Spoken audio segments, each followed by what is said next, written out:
છોટાઉદેપુરના નસવાડી તાલુકાની કાળી ડોળી જૂથ ગ્રામ પંચાયત સતત છઠ્ઠી ટર્મમાં કહી શકાય કે સમરસ થવાનો રેકોર્ડ બનાવ્યો છે।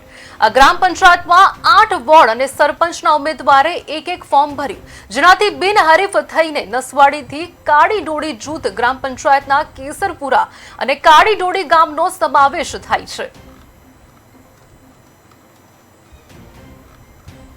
કાળી ડોળી જૂથ ગ્રામ પંચાયતનું ઇલેક્શન ડિક્લેર થયું અને ઇલેક્શન ડિક્લેર થયા પ્રમાણે અમારી કાળી ડોળી જૂથ ગ્રામ પંચાયત કાળી ડોળી અને કેસરપુરા બે ગામની જૂથ ગ્રામ પંચાયત બનેલી છે।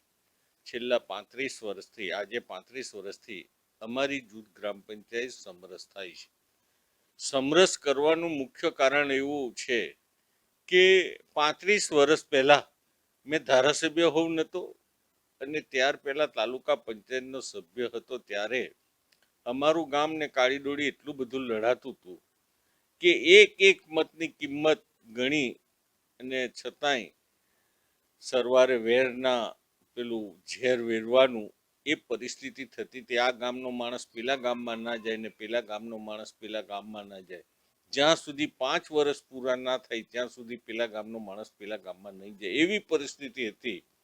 અને તે દિવસે ગામના વડીલોએ થોડી નવી પાલટી અમે બધાએ રસ લઈને કે આનો કંઈક રસ્તો નીકળવો, ત્યારે બંને ગામ નક્કી કર્યું કે 5 વર્ષ તમને અને 5 વર્ષ પછી બીજાના 5 વર્ષે તમને, બંને ગામ 5 વર્ષ કાળી ડોળી 5 વર્ષ કેસરપુરા એવા વારા પાડીને આજે 35 વર્ષ થયા છે।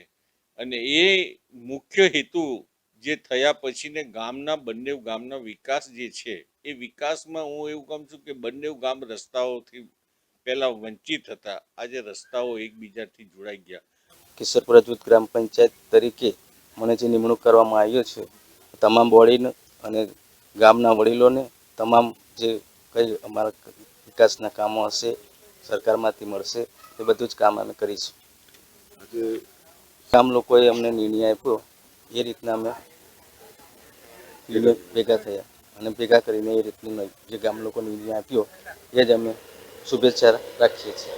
બસ ગામના લોકોનું સમ છે અને ભેગા થઈને તમને સરપંચ બનાવી દે। હવે તમારી જવાબદારીમાં શું આવે છે, શું કરશો તમે ગામના વિકાસ માટે?